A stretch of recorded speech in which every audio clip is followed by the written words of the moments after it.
Before we get to this episode, I want to let you know that you can binge the first part of this season right now with a Pushkin Plus subscription. That's 4 whole episodes before they're released to the public. You'll be able to binge the rest of the season on August 1st with that same subscription. Sign up for Pushkin Plus on Apple Podcasts or by visiting pushkin.fm/plus. Now, on to the episode.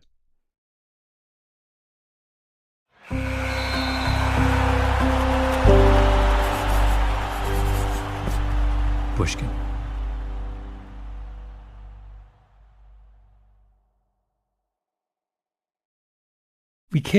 I have never had a single conversation where both you and I were not kind of grinning as we told Charles Schurl stories.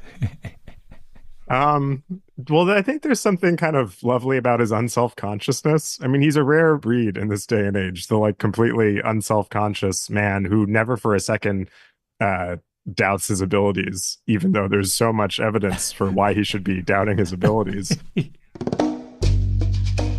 I'm talking to Ben Nadaf Hafrey, my partner in our series on the 1936 Olympics, the most consequential Olympic Games in history. And he's also just a really excellent partner in the goal of mocking him, because he really preserves all of the evidence of his follies. And he reads like a great character out of literature. This episode is about Charles Hitchcock Sherrill, the man who in the early 1930s was at the center of the debate over whether the United States should go to the Berlin Games. In fact, if you ask why the Olympic Games are the Olympic Games, how it flourished and endured over the course of the most tumultuous century in history, there are really only 2 people who matter. One is Avery Brundage, and we'll get to Brundage later in the series. The other is Charles Hitchcock Sherrill. Sherrill is a forgotten figure today. Traces of him persist only in little scraps here and there. But in his day, when Sherrill gave an after-dinner speech somewhere, it made the Times. When Sherrill complained about his neighbor's dog, it made the Times. When he died, the New York Times wrote no fewer than 5 stories. 5. He was everywhere. He knew everyone. He was friends with every American president, from Teddy to Franklin Roosevelt. He attended every reception of importance, every luncheon that mattered. In his 69 years, he crossed the Atlantic 90 times. He was in constant motion. He was Zelig. He's Forrest Gump. He's Forrest Gump. You know who he is. Hold on. Oh, no, wait. He's Polonius. I have to get this right. Here we are. Okay. So this is from Love Song of J. Alfred Prufrock, maybe T.S. Eliot's most famous poem. And Prufrock is a kind of self-aware version of Charles Sherrill. Oh, yes, here we are. Okay. No, I am not Prince Hamlet, nor was meant to be. Am an attendant lord. One that will do to swell a progress, start a scene or two, advise the prince. No doubt an easy tool, deferential, glad to be of use, politic, cautious and meticulous, full of high sentence but a bit obtuse, at times indeed almost ridiculous, almost at times the fool. That's him. It's that perfect. Is him. And it also, wait, can I do another literary feed? Yeah. He's also Pangloss. You know, Candide's sort of utopian philosopher who's like completely fatuous. The Pangloss quote is, "It is demonstrable that things cannot be otherwise than as they are, for all being created for an end, all is necessarily for the best end." And that's also Sherrill's kind of, that's his philosophy of inconsequence. Why really bother? Because everything's so great and it's just how it ought to be. Zelig, Forrest Gump, Polonius, Pangloss. Oh, and one more. That reminds me of the Dorothy Thompson Hugo's Nazi quote, that he has been treated to forms of education which have released him from inhibitions. His body is vigorous. His mind is childish. His soul has been almost completely neglected. Yes. Remember Dorothy Thompson's parlor game where she describes going to parties, looking around the room, and picking out which person was most likely to go Nazi? Thompson had 2 particularly interesting archetypes, Misters B and C. Charles Sherrill was the embodiment of Mr. B. Mr. B has risen beyond his real abilities by virtue of health, good looks, and being a good mixer. He married for money, and he's done lots of other things for money. His code is not his own. It is that of his class. No worse, no better. He fits easily into whatever pattern is successful. That is his sole measure of value. Success. Nazism as a minority movement would not attract him. As a movement likely to attain power, it would. My name is Malcolm Gladwell. You're listening to Revisionist History, my podcast about things overlooked and misunderstood. This is episode 2 in our series, Hitler's Olympics: How and Why America Went to the 1936 Games. Charles Sherrill grew up in Washington, D.C. His father made a lot of money lobbying for the big railroad interests. He went to college at Yale, then worked for a time as a lawyer on Wall Street. He was tall, slender, with a long imperial nose, bright twinkling eyes, a full head of blonde hair, and a thriving mustache. He wrote 20 books, mostly about stained glass. It's his memoirs, though, that are a tour de force, an unpublished 360-page compendium of every anecdote, accolade, witticism, and celebrity encounter in his entire life. Here is my favorite. In October 1931, I had the honor of lunching alone at the White House with President Hoover because he wanted me to undertake a certain matter which I guessed he thought me reluctant to do. That opening is very Charles Sherrill. He was not the sort who volunteered. That would be gauche. He waited for opportunity to ask him to lunch. It was an excellent luncheon, he continues, and I was pleased to see upon each of the 4 corners of the table small silver dishes containing cherries. I am very fond of cherries, and so looked forward to indulging in them when the moment arrived. Therefore, while I was partaking out of a cup of soup, the president ate the cherries out of his dish and remarked to me, "I see you do not like cherries," and then proceeded to eat all the cherries out of all 4 dishes. This stunned me. But of course I made no comment upon his disposal of all the cherries in sight. The president then makes a pitch for the post he wants Sherrill to take, some minor ambassadorship or blue ribbon panel. Sherrill demurs. The president is crestfallen. But as they leave the luncheon, Sherrill turns to Hoover and gently says, "I think, sir, that you do not realize that a man does not always know just what the other man likes or does not like. For example, at luncheon, you said I did not appear to like cherries, but you are mistaken, because I am very fond of cherries, but there might be something else which I would like to do to serve you, which I like as much as I like cherries, and possibly it is something that you have not thought of in connection with me." And then the kicker. Perhaps this remark of mine has something to do with his subsequently asking me to undertake the embassy to Turkey. I mean, can you see why we are so fascinated with Sherrill? It's all there in the showdown over the cherry bowl. His willingness to speak truth to power, his will to succeed, his daring conversational gambits. Sherrill's most enduring fame, however, was as a sportsman. He was a champion sprinter at Yale. He never went to the Olympics, but he did briefly share the world record for the 100-yard dash. But that was just part of it. You know how sprinters crouch at the start of every race instead of standing? Charles Sherrill invented the crouching start. Or at least he says he did. Anyone that looks at my hand will see that I have a luck line which surprises all of those who are wise in such subjects.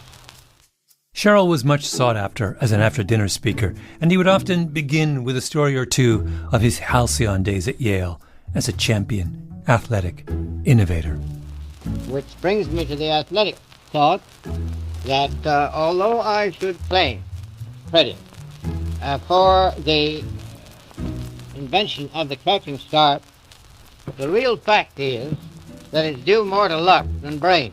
I happened upon it, and it turned out to be worth at least a yard, and I got credit for something which my luck really deserved. You know how you have an uncle who stole home in Little League to win the county championship, and he's still telling that story 50 years later? Cheryl was like that with The Crouching Start. He has this glorious life that everyone in the world is basically supporting. Because even he has all these letters from presidents just being, not saying anything important, but being like, Chaz, loved your book on stained glass. Like 3 paragraphs from Teddy Roosevelt telling him how great his book on stained glass is. And I believe that he actually read Charles Sherrill's book on stained glass, but for what reason other than to make Sherrill feel good about himself, which is just the mission of even the most powerful man in the world. Do you know about the Teddy Roosevelt? There's a great Teddy Roosevelt moment in, he goes to see Roosevelt. This is from his diaries. And he waits for half an hour before going into the president's study because Booker Washington had been called in to advise upon a speech touching on the colored race. So just so we know, he's like... something meaningful is really going on. Booker T. Washington was one of the most important African-American leaders of his generation. And they're talking about the central problem facing the American public. And Cheryl is waiting impatiently because... He said, I followed him, and after the purpose of my visit was concluded, I arose to leave. The president asked my opinion of 2 bronzes. One was the Bronco Buster, which had been presented to him by the old regiment, the Rough Riders. The other was the Crouching Start by Tate McKenzie. That's the statue I found in the museum. We are deep into digression mode here. But at some point in our mutual obsession with Charles Sherrill, Ben found himself in a community museum in some waspy corner of Connecticut and stumbled upon a statue of a tall, handsome man in a crouching start. Chills went down his spine. Exactly. I laughingly declared my inability to give any unprejudiced answer because I was the first runner to use the crouching start.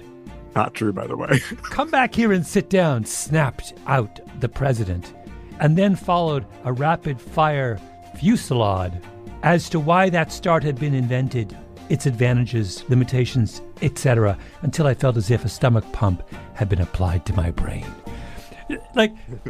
Just so we understand, Roosevelt has just met with Booker T. Washington to discuss the central issue facing the Republic, which is the continued, crime being committed against the black people. Cheryl shows up, and what does the president do? Finally comes alive with the question of the origin of the Crouching Start. Presidents were impressed by Charles Sherrill, and so was an organization that lies at the very heart of this story, the International Olympic Committee, the IOC. The IOC is the governing body of the Olympic Games. Then as now, it is based in Lausanne, Switzerland, neutral territory. It has ultimate control over all aspects of the games. The rules, the events, the schedule, where the games are held, who gets invited. The organization's founder was Pierre de Coubertin, Baron de Coubertin, a French aristocrat. He got the modern games started in Greece in 1896, planted the seed, and from the beginning, he surrounded himself with his friends, basically other aristocrats. He referred to them as the trusted men. The Baron's successor to run the IOC was Count Henri du Baillet-Latour of Belgium. Someone once wrote of the Count's wife, the Comtesse Elisabeth von Clary-on-Aldringen. She traveled widely, as her husband was a passionate tourist. The Comtesse was also a Nazi, who wrote a personal note of thanks to Adolf Hitler after he invaded her country. But we're getting ahead of ourselves. Another Olympic Committee member, His Excellency, the Most Excellent, the Marquis of Samaranch, the Spanish aristocrat who ran the IOC for 21 years. One biographical note on Samaranch reads that, quote, during his studies, he practiced roller hockey, for which he created world championships, which the Spanish team won. Roller hockey. He picks a sport no one plays and then invents a world championships where he has to be the favorite. I mean, that is just about the most perfect description of enterprising white guy privilege ever. And let's not forget about Lord David George Brownlow Cecil Burleigh, heir to the Marquess of Exeter, who once ran around the upper promenade deck of the Queen Mary ocean liner in 57 seconds, dressed in street clothes, a record that I'm pretty sure still stands. Burleigh was the one who bestowed the gold and silver medals on the American runners John Carlos and Tommy Smith at the Mexico Games in 1968, where, on the victory stand, the two famously raised gloved fists in a Black Power salute. When asked why Carlos and Smith wore gloves that day, Burleigh said, "I thought they'd hurt their hands." These were the men of the IOC. They would meet every year or so in a grand hotel in one of the many storied capitals of Europe, put on long black coats and striped pants and bowler hats, drink a lot of Chateau Lafite Rothschild, and regale each other with stories of past athletic triumphs. It was the greatest men's club in the world. And in retrospect, it was surely only a matter of time before the IOC set their sights on a certain dashing, mustachioed sprinting champion from New York City who held the ear of presidents. Let me read to you from the June 8, 1922 edition of the New York Times. Olympic Committee elects Sherrill. Mr. Sherrill will bring a vast store of athletic knowledge to the committee. While at Yale, he won the intercollegiate 100-yard dash championship 4 years in succession. He was, wait for it, the originator of the crouching start, which is now used in all sprints in every section of the world. Zelig, Forrest Gump, Polonius, Pangloss, Mr. B, and the Thomas Edison of the crouching start. Our man of parts has now been given his greatest role ever, a member of the International Olympic Committee, and over the next decade, his medal will be put to the test. Do I dare to introduce yet another literary analog? Hercules, of course, whom the Oracle of Delphi directed to perform 12 trials in exchange for immortality. The slaying of the Hydra, the cleansing of the Augean stables, on and on. You read the Greek myths, and immediately you're thinking of Charles Hitchcock Sherrill.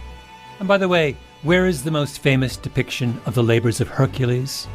In a sculpture found in the Temple of Zeus at Olympia. It all fits.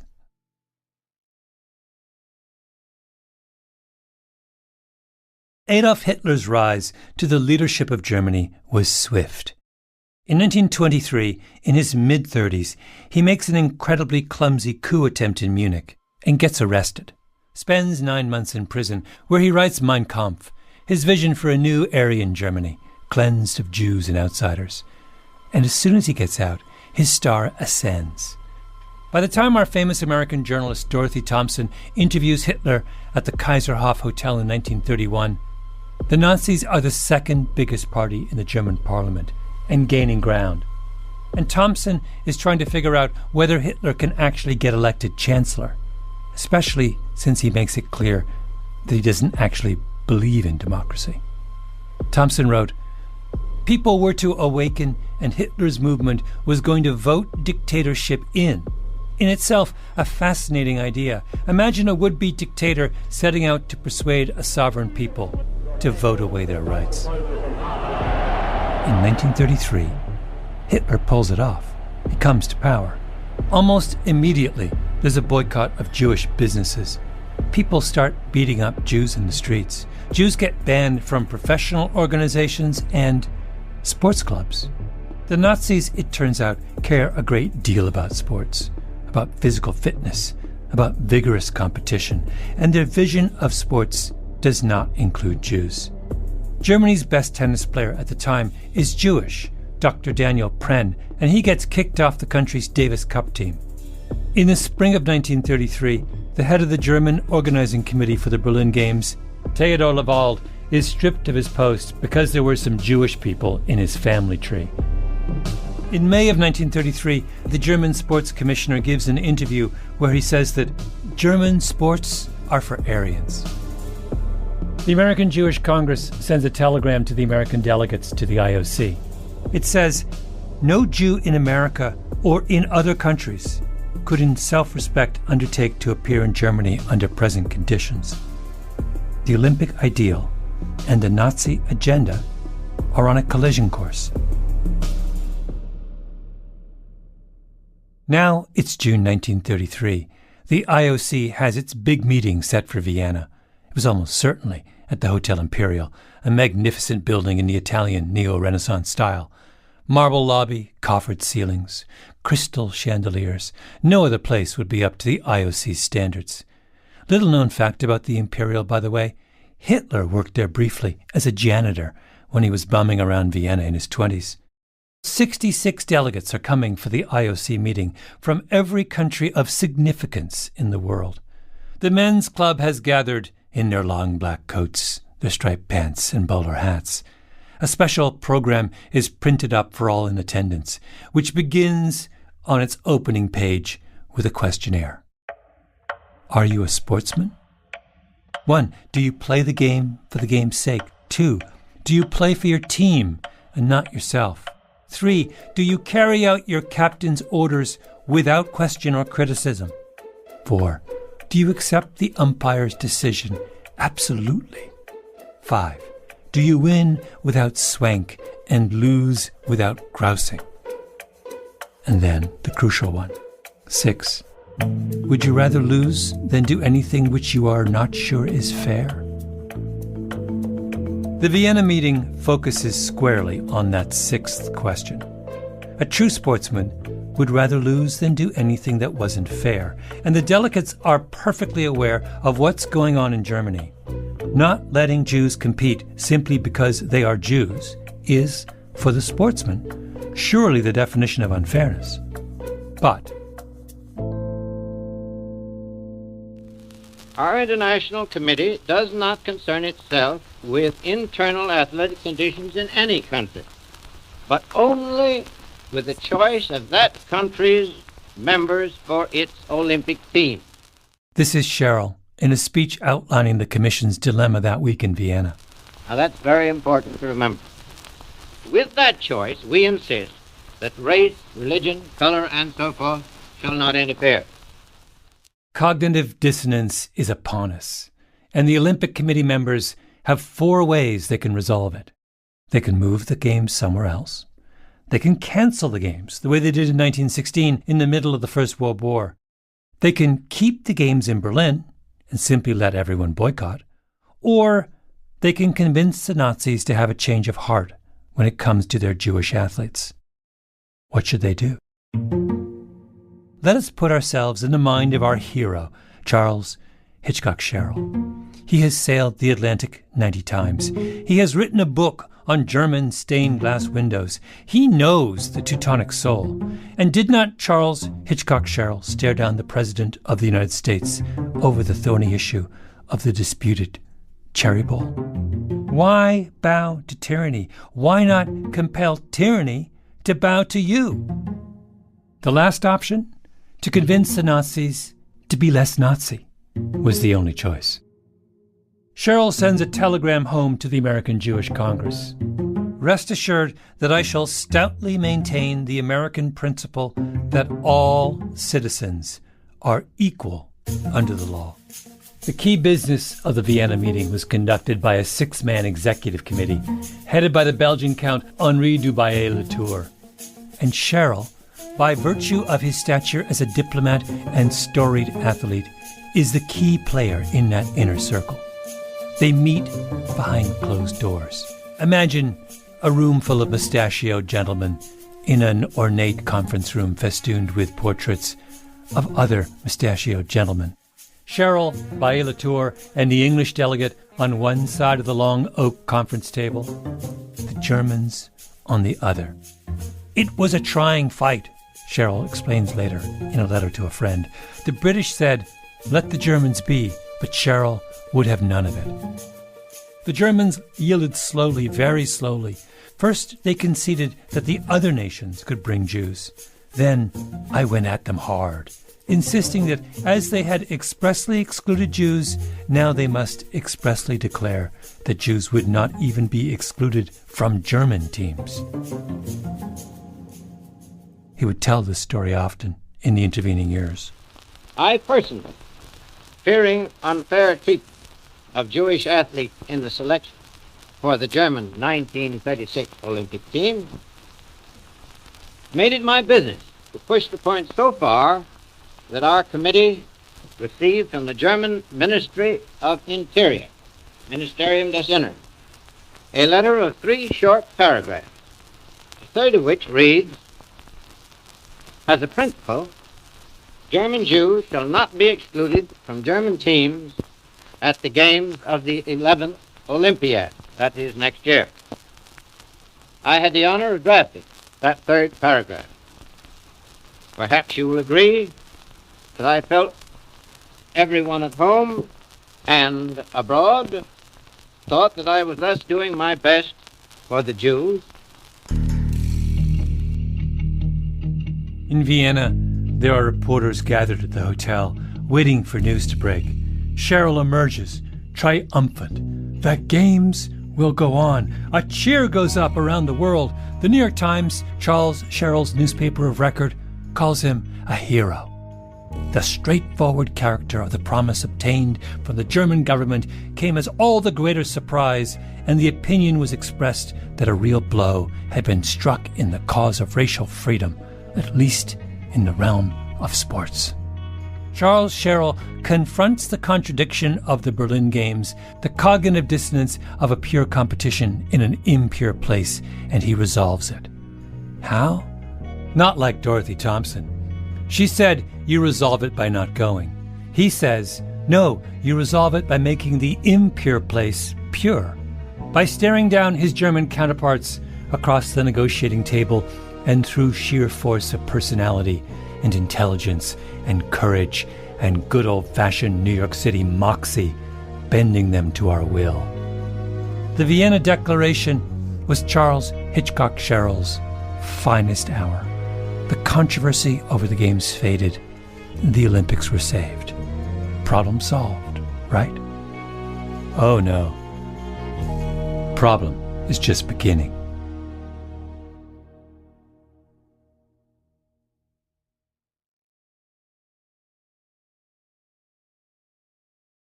I want to keep talking about what's funny about Charles Cheryl because I do think he's hilarious and he brings me so much joy.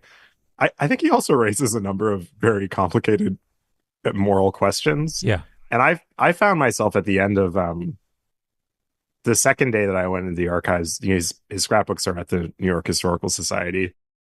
The New York Historical Society is a massive Beaux-Arts building on Manhattan's Upper West Side, right by the Natural History Museum.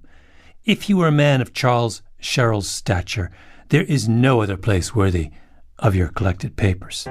So we found out that Charles Hitchcock Cheryl had lovingly documented his entire life. Most archives you go to, they're just boxes of stuff that was left to a library, and then they had to figure out some kind of archival organization scheme for it. Not Charles Cheryl's papers. Everything that he kept was preserved in a scrapbook, in actually 44 scrapbooks, that then when he died in 1936, his wife bequeathed to the New York Historical Society. Ben spent days at the Historical Society archives digging through the Cheryl motherlode. I mean, they're all like 6 inches wide. And the thing is, the legacy of Cheryl continues in the pristineness of these scrapbooks. I mean, his ink doesn't fade. The glue he uses to bind this stuff doesn't give. And all of the paper was still so crisp and weighty. Everything is written on these like robin's egg blue and pearl thick stock pages, or like silky diary pages. He just had the best of everything. And it's all withstood the test of time. Was the wife, in donating these materials, let's accept for a moment the premise that the wife may not have been, the relationship may not have been, shall we say, conventional.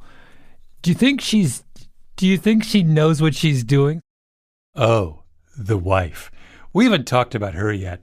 She was the heir to the Berkshire Cotton Manufacturing Company, which would later merge with Hathaway to create, you guessed it, Berkshire Hathaway, which her family would turn around and sell to a young Warren Buffett. Yet another way in which the world turns around Charles Hitchcock Sherrill. Anyhow, Mrs. Charles Hitchcock Sherrill takes the complete set of her husband's papers, has them preserved in perpetuity, and apparently never checks to see what's in them. Or maybe she does, and she's fine with it. Now, it's crucially important that he dies in 36. Right. The former head of manuscripts at the New York Historical Society points out that this is the rare occasion on which a American who really fell in love and hard with the Nazi Party was unable to then sanitize his records after seeing what happened in World War II. So what we have here is a perfectly preserved in amber. It's like the Jurassic Park mosquito of 1930s American fascism, because there was already a very high bar for self-consciousness in Charles Sherrill's life, and so the full force of his love for the Nazis is on display in volume 35 of his 44 scrapbook collection. In our next episode, we delve into the buried treasure of scrapbook 35, the uncensored journal of a man in the process of going Nazi. Am an attendant lord, one that will do to swell a progress, start a scene or two, advise the prince. No doubt an easy tool, deferential, glad to be of use, politic, cautious, and particulars, full of high sentence but a bit obtuse, at times indeed, almost ridiculous, almost at times the fool. Well, yes.